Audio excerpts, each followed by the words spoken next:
What's going on, guys? Welcome back to the channel. Today in this illustration masterclass we are going to be looking at the works of Yoshitaka Amano, and he is the Final Fantasy artist. He's one of my favorite artists that I've come across, and one of my big inspirations. He is, for people that don't know, he's the artist behind Final Fantasy, but he also does a lot of illustration work on his own. So we're going to go through and we're going to look at some of the images it is that he has here. I have a selection of them. I'm going to make some notes about some different things it is that I see in his work.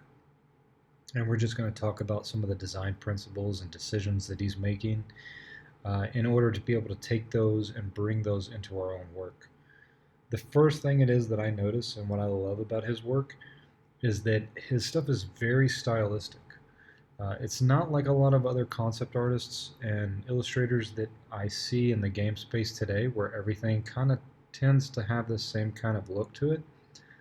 He's not afraid to just do his own thing.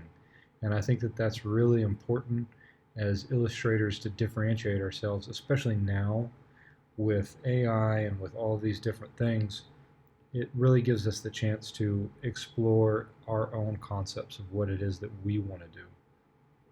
So, as usual, I like to pull back from these illustrations and I like to look at them from a distance. And when I look at this from a distance, like I've said in previous episodes, what it is that you notice is that uh, it's very readable from a distance.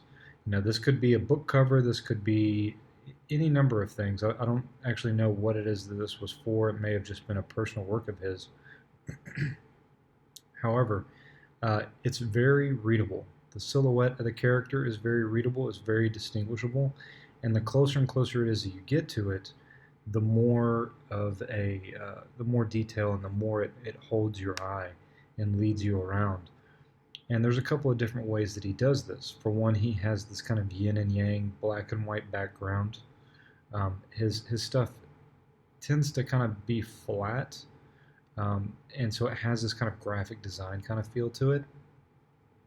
But as we get closer to it, we see that the detail is always around our focal point, which is around the top here, around our character's face, right? That's where he wants us to look. And so he's going to put the repeating shapes and things like that in that area. And as we look at this, we can see that he has a lot of different elements that he uses throughout the piece that are repeating. So for example, he has a circle shape, and you can see the first circle shape is actually behind him. It's this circle shape in the background of this globe looking thing behind him. And then as we get closer, we see similar circles that are over here in this area. Here, here, here. They're all on this base of this globe thing. But then as we get closer to the image, we see them here, we see them here, we see them all around him. So it's a very circular design. Even this little thing that he has on the arm, this little shoulder piece, it has a circular spiral-like design to it, right? And this spiral-like design takes us from his shoulder, you could say, and leads us through to the front of the image and takes us back up here and points us to the face of the character. And we also see these circles over here on this globe. We see them here, we see them here. And this is important because we don't want to distract the eye too much. And we want to make sure that where we put our contrast and where we put our detail is where we want people to look. So he has this white background, and he has this character that is generally, he's in a light tone for the most part. But then we have this element here, this kind of swooping element, that is a contrast to the circles that he's drawn, these sphere-like circles. And he has this swooping element here, and he has this swooping element up here. And all of these help contrast and draw our eye upward to the face. And then as we get here, we see that he has like these half circles that hang down from the character. So these are all very intentional, and this is even in the helmet, right? We can kind of see that it's a half circle kind of design here. These are all very intentional, and it creates something that has a lot of it has unity to it, but then it also has variety to it. It has that unity because the circle shapes are holding it together, whereas the other shapes are helping draw our attention where he wants us to look. When I look at a piece like this is a massive piece. I imagine this was obviously like a personal piece of his. It's very easy to look at something like this and become overwhelmed by it because there's so much going on. And I love work like this. I love work that has a lot of different things going on. And now that I'm looking at it, this may be related to Final Fantasy. If you know, please feel free to drop a comment. Don't be afraid to correct me, because a lot of these pieces I don't know where they're coming from. But if we look at it from a distance, what do we see that is grabbing our attention? Well, it's this central figure here, right? This central figure is pretty much our focal point. That's where he wants our eye to rest. So he wants our eye to rest here, and he's pretty much drawing our attention to that in various different ways, right? So he has this sphere that's back here. He has a sphere back here that is pointing us here. He also has all these different elements of these different characters that are popping out of each corner around the figure, and he has this line that's going up that's taking us directly to this figure. And we can see that there's a lot of contrast. You know, everything in the environment. Oh, I guess this is a Final Fantasy piece because we do see some chocobo down here. But there's a contrast to this that is very well organized, right? You have this element of something that doesn't have a lot of detail, which is her body right here, and then you have all of this detail that is surrounding her in the background, which is very abstract. It almost has like a Gustav Klimt kind of vibe to it. And then you have her, which is much more of like a 3D kind of drawing.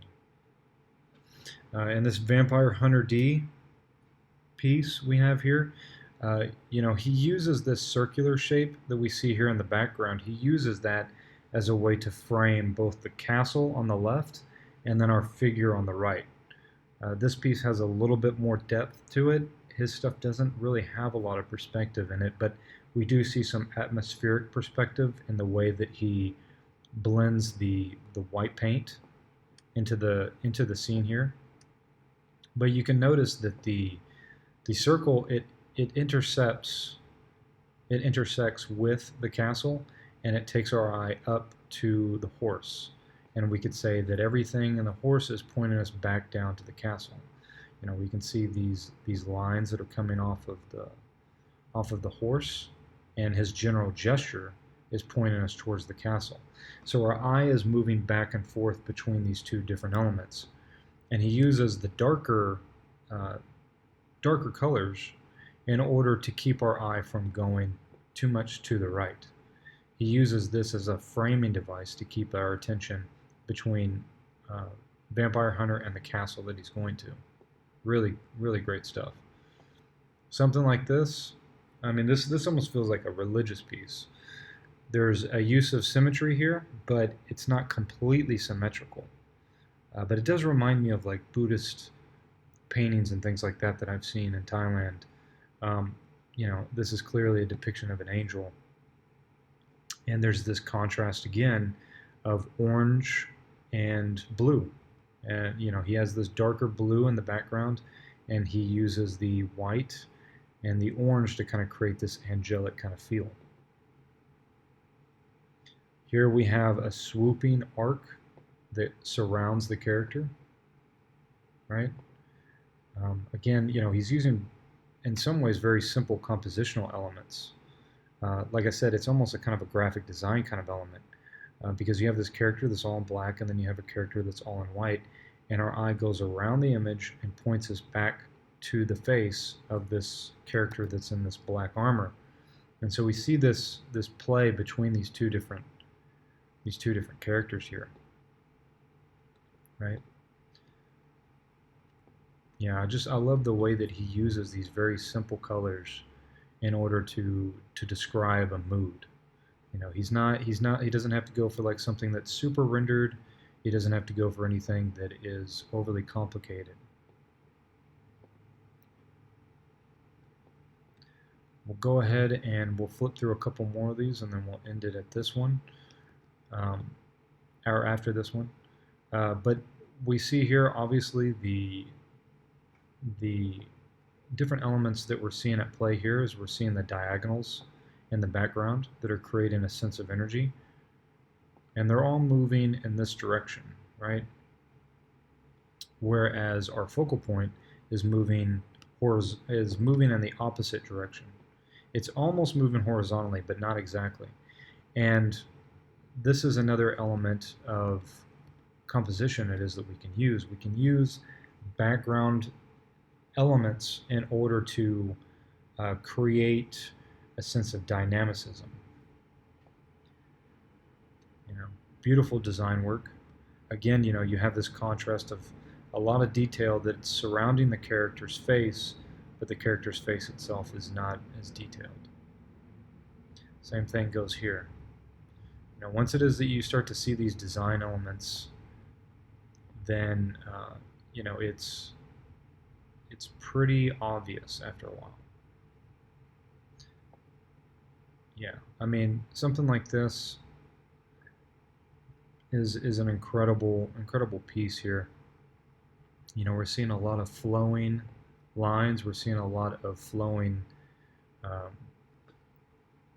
different colors that are moving from the right to the left, basically moving from a dark blue to a light blue in the background. And then of course we see from the red into the white of the lady on the horse. All right. I mean, he's got some great stuff. Again, you know, this is just a very simple compositional element that he's using, where he's keeping one figure that he wants your eye to rest on uh, in a very low detail form, whereas everything else around it is very expressive and very detailed. And this creates a nice contrast between the two, and it's something it is that you can use to incorporate into your own illustrations. Now, I do also want to mention here on this video that I'm going to be doing some mentoring for people that are interested in stepping up their illustration game and getting some feedback on their work. I'm going to be including my email in the link below for anybody that's interested in that. You can reach out to me. And yeah, I'm going to continue to do these videos. I think that they're very helpful. I think you can make a lot of progress very quickly by just looking at the work of other people and trying to understand why it is that it works. And that's the reason why I do these videos. I hope you enjoy them. Please feel free to like and subscribe, drop a comment. And thanks, guys. Take it easy.